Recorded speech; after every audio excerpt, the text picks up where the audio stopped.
welcome to Daily Dictation. This is an interactive video to help you practice your English skills. You will practice your writing skills and your listening skills at the same time, as I will read 5 sentences related to the topic of crime at a high intermediate level. As I read these 5 sentences, you will try to write them down perfectly. After that, I will show you exactly what they should look like, explain grammar, sentence breakdowns, and any tips and tricks that might help you with your spelling skills. Let's get started. This is a skill that is best developed if you practice every day. There's new sentences each weekday, new topics each week, and 2 English levels offered for as you improve or if you find this a little bit too tricky. The instructions for this activity: you will need a blank piece of paper and a pencil. 5 sentences will be read. Each sentence will be read 3 times and 1 more time at the end. You have to write down each sentence exactly as you hear it, and you will use your listening skills to do that. Try your best to apply the correct spelling, punctuation, and capitalization for each sentence. On the screen here, you're going to see numbers 1 to 5. Each number represents a different sentence that will be read. We're going to start with sentence number 1. Number 1. The victim of the robbery identified the suspect during the trial. The victim of the robbery identified the suspect during the trial.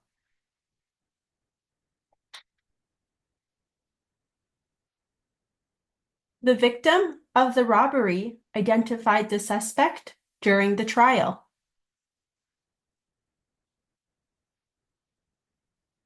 Number 2. The witness provided evidence about the vandalism to the police. The witness provided evidence about the vandalism to the police. The witness provided evidence about the vandalism to the police.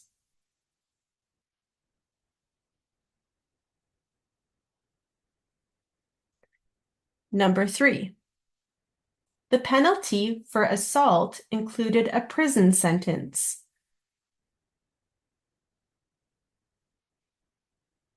The penalty for assault included a prison sentence.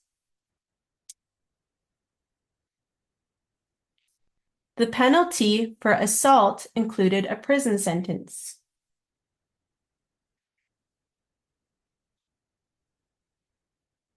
Number 4. The court reviewed the evidence before deciding the sentence for the robbery. The court reviewed the evidence before deciding the sentence for the robbery. The court reviewed the evidence before deciding the sentence for the robbery. Number 5. Vandalism is a serious crime that can result in a penalty.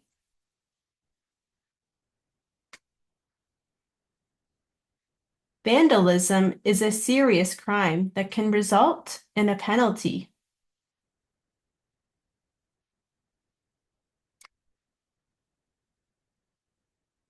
Vandalism is a serious crime that can result in a penalty.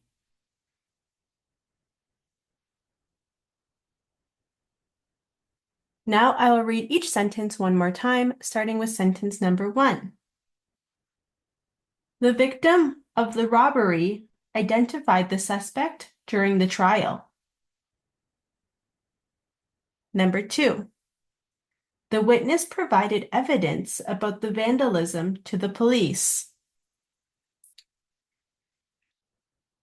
Number 3. The penalty for assault included a prison sentence. Number 4. The court reviewed the evidence before deciding the sentence for the robbery. Number 5. Vandalism is a serious crime that can result in a penalty. All right, that is the list of our sentences to practice with for today. We're going to take a look and see how they look.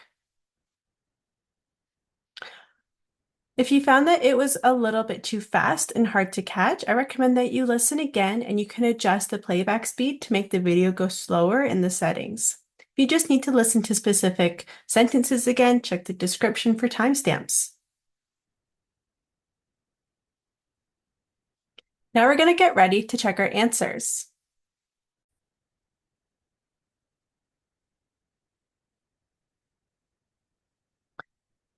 All right, so the first sentence. The victim of the robbery identified the suspect during the trial. So here, we're just going to break down the sentence first. The victim of the robbery. So this is all a noun phrase because there's a lot of stuff going on and all of us together acts like a noun is the subject of the sentence, but it really focuses on the victim. So we're going to see that in terms of subject-verb agreement, it's going to rely here on the subject, the victim, but adding the rest of this just gives us more context. So saying of tells us the relationship between the noun robbery and the noun victim. Identified is the main verb and it's in the simple past. So we have ed, and the suspect is the object of the sentence. Then we have even more context. We're using this preposition during, which is a preposition that tells us at the same time as something. It's related to time and tells us the relationship of time. And during, in this case, the event, which is a noun, the trial, which is an event. In terms of spelling, we want to just make sure that there's a double consonant for robbery. So if you wanted to split it up in the middle here, like this, that could make it easier to remember this double consonant. Also, victim can be hard because a lot of people want to spell this with a U because that's how we tend to pronounce it in some regions. When we use this word in English, we say victim. And when we say victim, it sounds like it's a U, but really when we say it should be victim, and it is an I. So just remember if you did put a U there, that is an I. Let's have a look at the next sentence. The witness provided evidence about the vandalism to the police.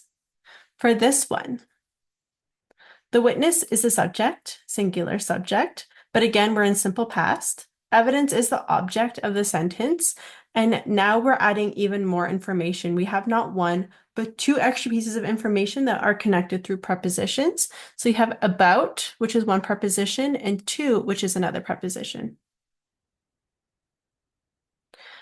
So the first one, after provided evidence about, so about tells us the topic of this. And so it's going to show us a relationship between the noun vandalism and the noun evidence to the police. And that shows us the relationship between the noun police and the rest of the nouns that we're already focused on throughout the sentence. So different prepositions mean different things and show different relationships. There's going to be a detailed video on prepositions or a series of videos because there's a lot of different types of prepositions and rules about how to use them. But the really common ones are to, for, with, about, and they all mean varying things. Number 3, the penalty for assault included a prison sentence. Okay, so for this one, the penalty for assault, here is the whole thing here. It's a lot going on. Another noun phrase. This whole thing acts like a noun. The penalty is the main subject. It's the main thing that we're focusing on. And here we just have this preposition and to follow by a reason, which is this noun, assault. Comes all together, and we have a main verb in the simple past to follow, and a present sentence is the object of the sentence. Sentence here is spelled in the same way as sentence, as in we're writing a sentence and we're reading sentences. They're spelled the exact same, but they're just used in different ways depending on the context. Assault, you're going to want to remember that there's two S's. There's a double consonant in there. So I always split it up when I'm spelling it as, the word as, and then the word salt. This is like the salt that you put in your food. So if you split it up like that, it could be harder or easier for you to remember how to spell.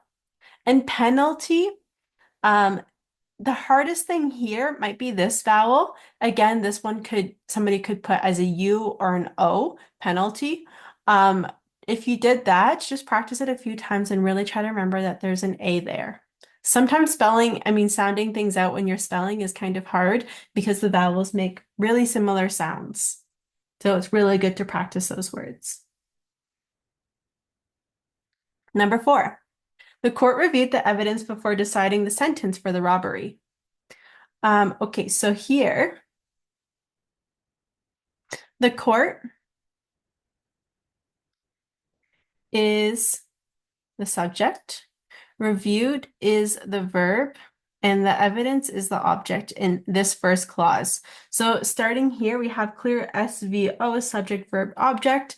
If we just put a period here, that would make perfect sentence. Of course, there's not a period there, but that is just to show you that because this could be a perfect sentence, it could stand alone, it would make perfect sense by itself.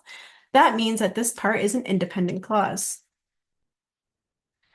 Then we have a coordinating conjunction before, which is a conjunction that shows us relationship for time. And then we have a gerund to start the next bit here.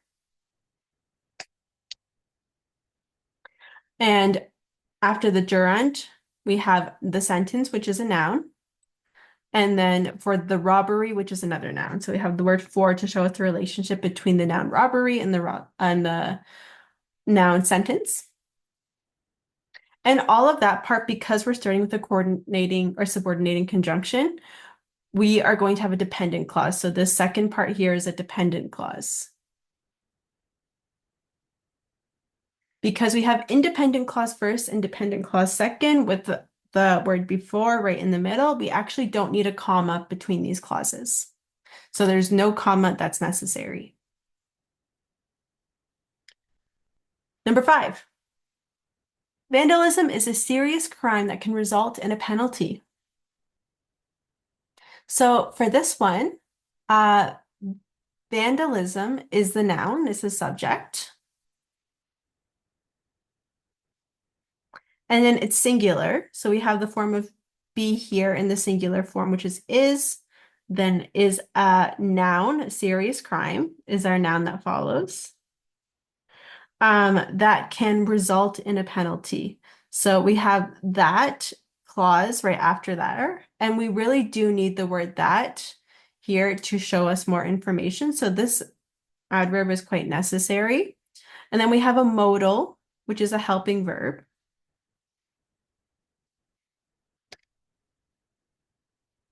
So can is our helping word, and it shows ability or possibility. In this case, it's showing possibility of the main verb result in a penalty. So that is the potential consequence here. Vandalism could be a hard word to spell. If that is a hard word for you, I would split it up like this: vandalism. And vandal without ism is another form of noun. It's the person doing the vandalism. That is a vandal. So that is a bit of breakdown for the sentence structures here and some ways that you can split up some words to remember the spelling, some difficult parts of spelling. All these bold words are the words that we're focusing on this week. I'll show you a better list of these words. So the words that we're focusing on this week are robbery, victim, vandalism, assault, witness, evidence, trial, penalty, and sentence. So for these words, make sure you practice the spelling, pay attention to those double consonants, pay attention to the vowels because a lot of the vowels are quite tricky in these words. Make sure that you know the different word forms and how to use them because this topic can come up in a proficiency exam since we do see this really often in day-to-day English. It's a very common subject for small talk in English. So it is good to really know how to converse using these vocabulary words. And if you're able to use words from this list, it shows that you have a somewhat advanced grasp and range of vocabulary related to this topic, which is very, very good to know. Besides that, we are all finished for today. Thank you so much for watching. Keep on practicing your English. Keep doing the best that you can, and I'll see you next time. Bye.